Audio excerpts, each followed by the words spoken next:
Hey everyone, and welcome. Today, we are diving into a topic that is, no joke, a silent killer in the world of project management. It's this thing that just derails projects, completely wrecks budgets, and honestly, it crushes team morale. So let me ask you this. What could a massive, delayed airport construction possibly have in common with, say, an internal IT project that completely falls apart? I mean, they seem like they're from different planets, right? But believe it or not, they often share the exact same hidden enemy. And there it is, scope creep. That's the ghost in the machine we're talking about today. It's the villain of our story. And get this is not some rare, once-in-a-blue-moon problem. Research shows that a mind-boggling 52% of projects all over the world suffer from it. Yeah, that's more than half of all projects fighting this battle against uncontrolled, unplanned expansion. Okay, so what is this thing that's messing up more than half of all projects? Let's break it down and get a really clear definition. So the official definition talks about insidious and uncontrolled expansion. And those words are so important. This isn't just about adding new stuff. It's about how it's done, quietly, without a plan. You might hear people call it requirement creep or feature creep. It all means the same thing. The project you're working on is no longer the project you agreed to do.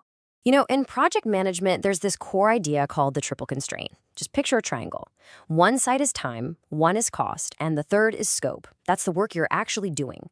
They're all connected. So if you decide to increase the scope, you have to increase either the time or the cost to keep that triangle in balance. Scope creep is what happens when the scope side gets longer, but nobody adjusts the other two sides. The triangle just breaks. And guess what the first casualty is? Almost always, it's quality. To really understand just how destructive this can be, we've got to look at a real-world example, and oh boy, is it a disaster. This right here is the absolute textbook case. I mean, it is the poster child for scope creep failure. Back in the early 90s, Denver decided to build this super futuristic, fully automated baggage system. A huge change from the original plan, which was just letting the airlines handle their own bags. And this table, wow, it just lays out the fallout perfectly. The total cost of the project more than doubled. It went from about $2 billion to almost $5 billion. The baggage system opened up 16 months late, and this is the real kicker. After all that time and money, that revolutionary automated system, the very thing that caused all the problems, it was totally abandoned. They just went back to a normal manual system, a complete and total failure. But here's the number that will really, really make your jaw drop. $1.1 million. That was the cost of the delay per day. For 16 months straight, the city was burning through over $1 million every single day in interest and other costs, all because this one cool new idea just spiraled completely out of control. Now, the Denver story is pretty extreme, right? But the little seeds of that massive failure, they exist in almost every project. And they're not really technical problems, they're human problems. It all starts with the simple, dangerous act of saying yes. See, scope creep loves a vacuum. It thrives in ambiguity. It usually starts with a really vague scope where nobody is quite sure what the boundaries are. Then you have key people who aren't involved from the start, so they show up late with new demands. There's no formal process for handling changes, so things just get tacked on. And underneath it all is that very human desire to please. You know, the project manager who just says yes to every request to avoid an awkward conversation. And just look at the difference here. A vague scope is basically an open invitation for trouble. It lets everyone involved have their own interpretation, their own hidden agenda. But a really well-defined scope, that's your shield. It creates clear boundaries, a shared truth, and it gives you a perfectly good reason to say, hey, that's a great idea, but it's just not what we all agreed to build. Which brings us to the solution. And it's not some fancy new software or complicated methodology. Nope. It really comes down to leadership. It comes down to mastering the art of saying no. You see, to stop scope creep, you have to make this fundamental shift in your mindset from being a boss to being a true leader. A boss avoids conflict, so they just say yes to keep people happy. A leader faces that conflict head-on and turns it into a productive conversation about trade-offs. A boss just tells people what to do.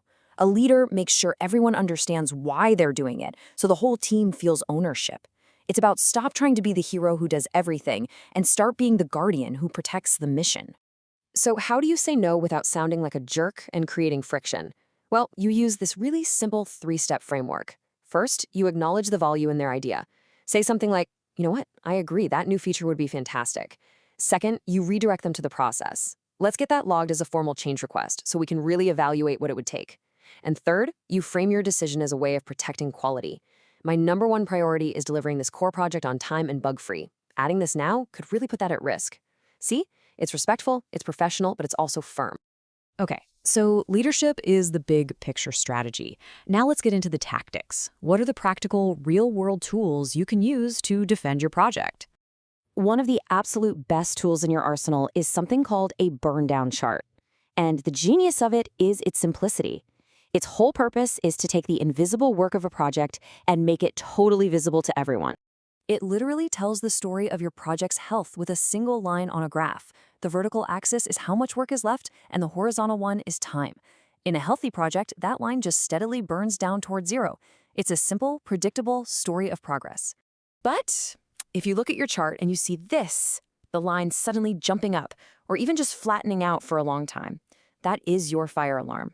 That is the visual, undeniable proof that unapproved work, scope creep, has been secretly added to the project. The line cannot lie. It is your ultimate early warning system. So what if your project is already in trouble? What if that line is already going up? Well, you can deploy a 60-day rescue plan. For the first 30 days, it's all about research. You interview everybody, you audit all the work, and you figure out just how big the gap is between the plan and reality. Then, the next 30 days are all about action.